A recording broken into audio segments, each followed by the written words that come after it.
Hey everybody, it's Queen of Light 1111 here with your energy check-in. Hope you guys are all doing well. We're going to be taking a look at the energies today, okay? If you guys want to book your own personal reading, coaching session, or healing session, go to queenoflight1111.com.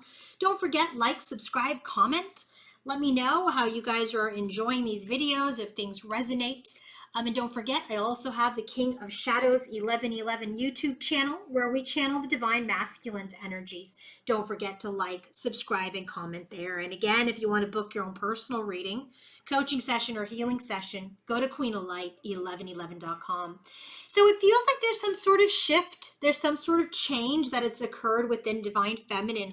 We have the Wheel, we have the Strength card, and we have the Woman card. So this has everything to do with Divine Feminine. And so this is the theme for her reading today, right? For her overall head, heart, and environment, all of those energies towards our Divine Feminine. Things have shifted, things have changed. I feel like Divine Feminine is standing more in her personal power, in her strength. But I also feel like there is a restraint energy here. She knows when she needs to pull back. She knows when she needs to charge ahead. And so I do feel like things are shifting and changing for Divine Feminine for the better as related to how she is dealing with Divine Masculine and this journey. In her overall energy towards Divine Masculine, there's been this energy of, maybe religious belief or this energy of faith that she had. But I feel like her faith has crumbled because of third parties. I feel like that's part of one of the shifts that she has been experiencing. If there has been external interference in this connection on this journey, I feel like, if it's happened once, she's recovered. Twice, she's recovered. 3 times, she's recovered. After that, I feel like she's in this energy where she's like, you know what? Her faith is fading. Her faith in this connection is fading. And I feel like she is shifting and changing in her strength where she's like, you know what? I got to know when I got to pull back. I can't sit around and wait for someone to choose me. I have to always choose me. And so her faith really in this connection is starting to fade a little bit because of constant, repetitive behaviors by masculine and constant and repetitive interference by other people. What is she thinking when she thinks of her masculine? She's retreated. She's gone within. She's in this energy of focusing on her own inner knowingness. The Hermit card, it's a number 9 card. It's all about her and her own solar journey. So I do feel like she's gone within. I feel like she's in this energy where she's trusting her inner guide. She's trusting her inner voice. She's retreated from Divine Masculine. She's in her own space, in her own recovery. And I feel like she's really looking at this union. Is it equal? Is it reciprocal? Are we loving each other in the same way? And she's realizing that she needs to continue to be in her own strength, that she needs to continue to protect herself. She needs to stand in her own strength. In her heart space as related to Divine Masculine, 7 of Swords, I feel like there's part of her where she feels like she's sold out. Maybe she's let things slide, for him because of a label where she wouldn't have let things slide before. I feel like there's this energy of self-sabotage that she may be feeling in her heart space as related to Divine Masculine. I also feel like in her heart space, she's starting to feel that Divine Masculine is being elusive and maybe he's keeping things from her. And so there is this energy of healing, this energy of cleansing of that energy. I feel like she's pulling back because she's like, I can't get back into that energy. I can't get back into an energy where he's communicating with me in half-truths or even avoiding questions or avoiding topics or even ghosting.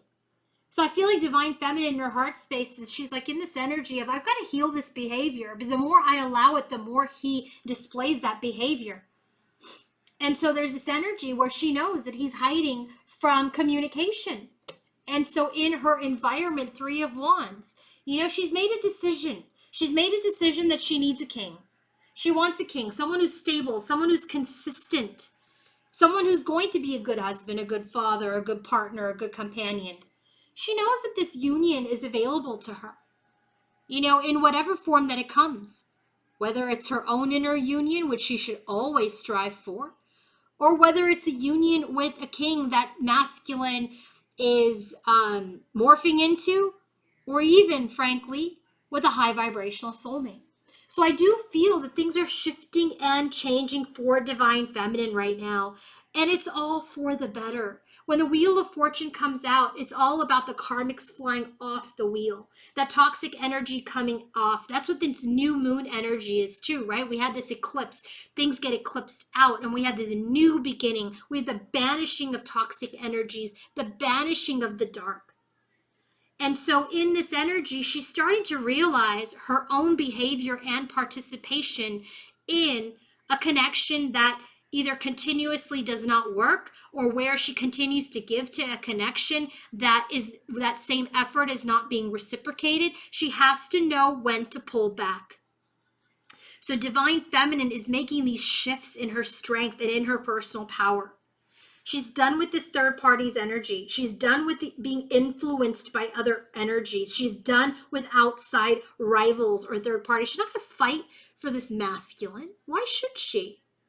Masculine needs to fight for this connection because feminine has been fighting all along.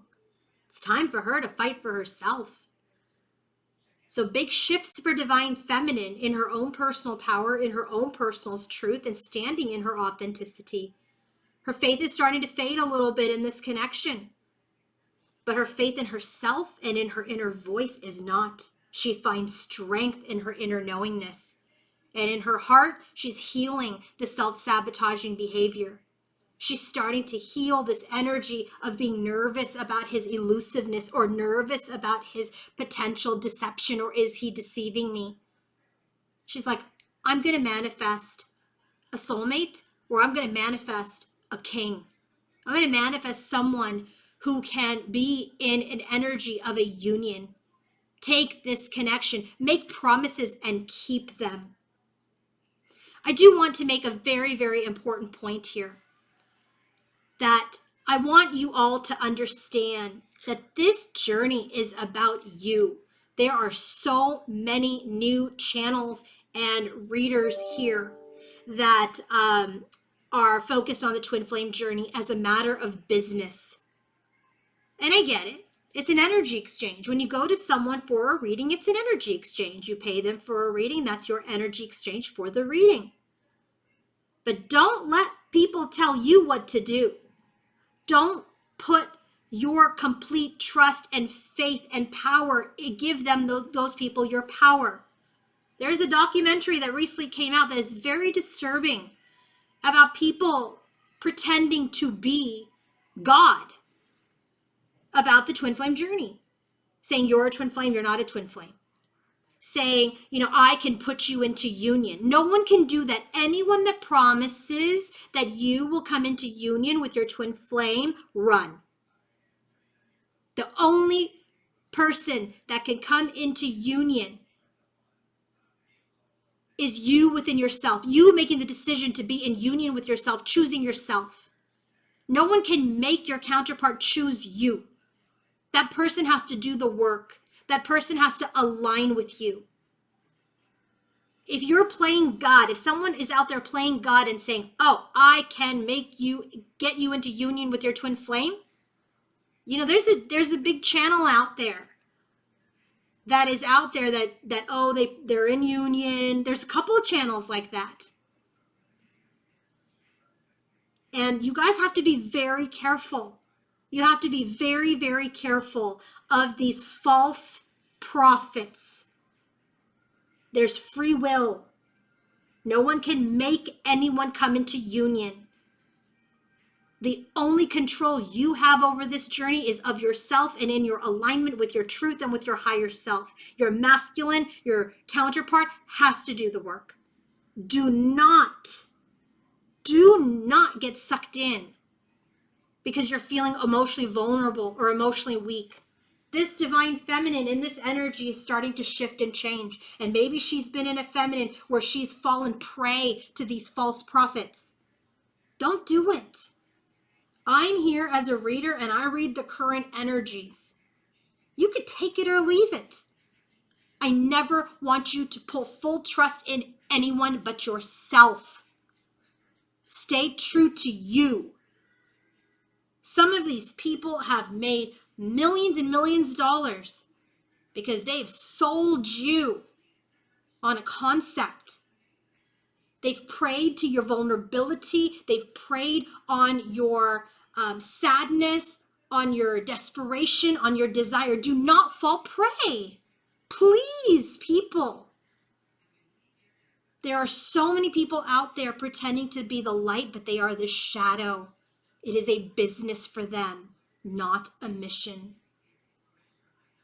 You know, I'm not here to lay blame on people. I'm not playing judge and jury. I'm not playing God. I'm just here to help you, to help the collective, to shine the light.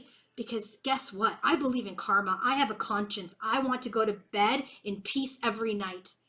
I read the energies as they come out. I keep it real. But you guys need to understand that there are people out there that are preying on your desperation to be in union with the other person and saying that they can bring you into union if you pay them exorbitant amount of money. Be very careful, people.